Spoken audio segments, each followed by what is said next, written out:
We good? Hi everyone, my name is Eyal Yair and I'm the co-founder and CEO of Netonomy, a cybersecurity and internet management system for homeowners. I would like to start with a story which I'm sure is going to sound familiar to many of you. About a year ago, my dad called me. He said, son, my internet is slow. I said, okay, Dad, did you call customer support? My dad said, of course I did, but they're saying that everything is fine on their end. You have to come and fix my internet. Okay, so I had no choice, and about 2 days later, and literally 4 hours of inspecting every connected device they have at home, we found the suspect. It was the IP camera. And whenever I disconnected the camera, everything went back to normal. And when I reconnected the camera, the internet was slow again. It turned out that the camera was participating in a DDoS attack while duplicating a live video stream to a server in China. Creepy. This made me realize that the connected home is a mess, and that our home network are constantly at risk. From a security perspective, just take a look at recent event from last month. And the cherry at the top, the WannaCry, which uses Mirai in order to fight its own kill switch. From a management perspective, the number of connected devices we have at home is growing exponentially. And that's even before the fridge, talking to the toaster, talking to the washing machine. So how can we handle all that? How can we give consumers the peace of mind by freeing them from the complexity of managing and securing their home network? And this is exactly why we came up with Netonomy. In Netonomy, we developed a tiny piece of code, an agent, which is installed on the user home router. The agent monitors the incoming and outgoing traffic, and whenever it detects that something bad is happening, it immediately blocks the threats and notifies the user via our mobile application.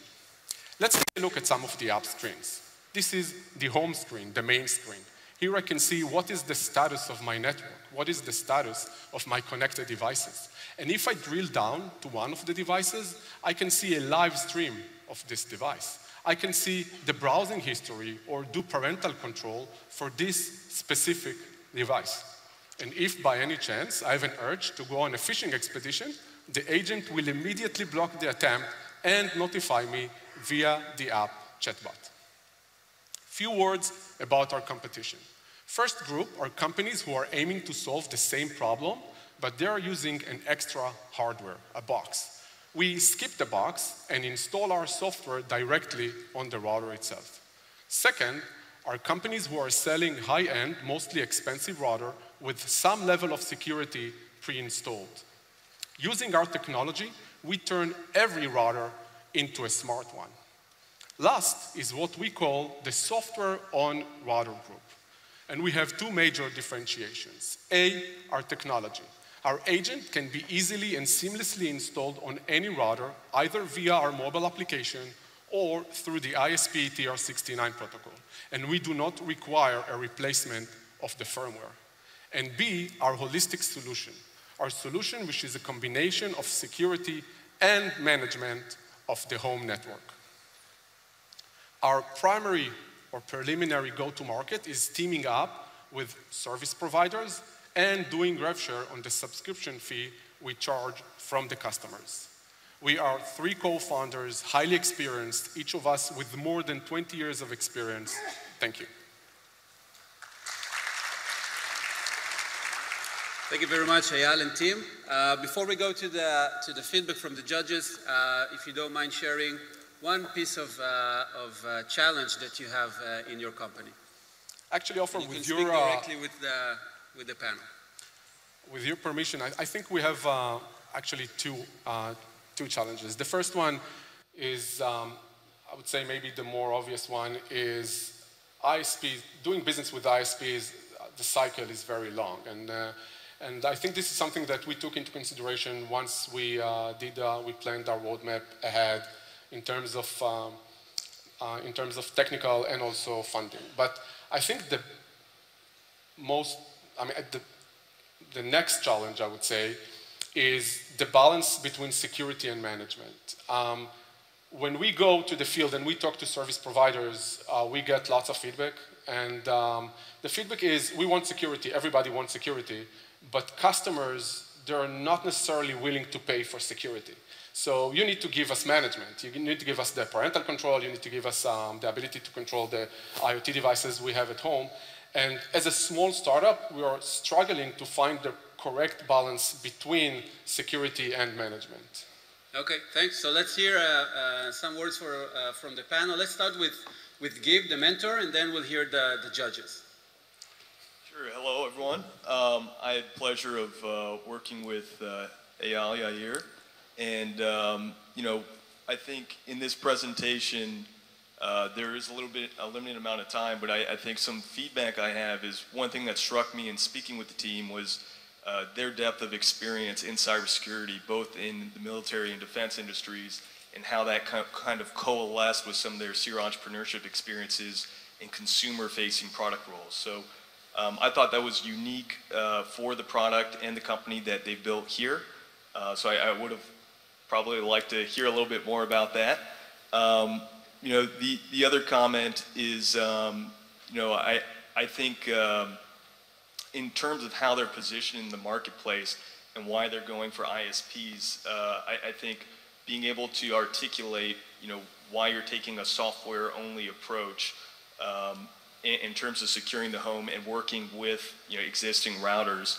And I probably would have liked to hear, because I would imagine that existing ISPs, at least in the US market, the large majority of that market deploys routers that are default and aren't necessarily very configurable or able to really integrate very well or support routers that aren't provided by those ISPs. So your ability to address that, whereas a hardware dedicated appliance might have a more difficult time getting into that supply chain, is something that I might have liked to hear. But I have to say overall, I thought it was a very good presentation.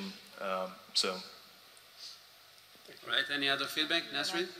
What I really like that you've done here is the integration of management and security. I really think directionally just selling security alone is not a value proposition. And initially I thought you were going directly to the end user, and now hearing that it's ISP is a good thing. But I also like what you said is that since this is a management platform, what's your longer term strategy in integrating non-ISP controlled devices? And so who are you thinking about partnering with? Because the ones you're making a bet should be able to be dominating the market. Yeah, so the next group, of course, is the router manufacturers. What we also see that once we go and talk to the ISP, they immediately connect us with their router manufacturer, like the one who's selling them the routers. So that's the next step in terms of what we're looking for. Also, IoT manufacturers, I mean, selling the security directly to the, like smart TVs, for instance, we can run also on smart TVs. Mesh, like Arrow or Luma, is also in our roadmap. And last is small, medium businesses.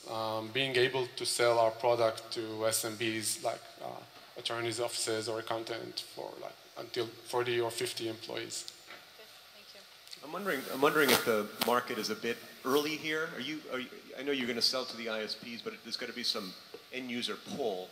And do you have any evidence of a developed or developing market here where consumers are really concerned about managing we hear connected home, but you know, we're kind of in the early stages. We're not having washing machines talking to, you know, the usual IoT routine. We're a little bit early. What's the evidence that you've seen for sort of end user customer demand for this kind of service? I think the strongest evidence we see is from the ISPs themselves. We talk to Verizon, we talk here with local ISPs, we talk to Vodafone, for instance. And we get strong feedback that this is really something that they are looking to sell to their customers. Also, we see lots of events that are happening, like babies' monitors that are being hacked, the Mirai attack last year, the WannaCry attack. So we see more and more of those, and this also I think put the subject in the center of talking, and I believe that consumers are looking for a solution. By the way, we did a survey I think it was like about 20,000 people in the US, and I think it was like 75% said that they experienced some sort of hacking.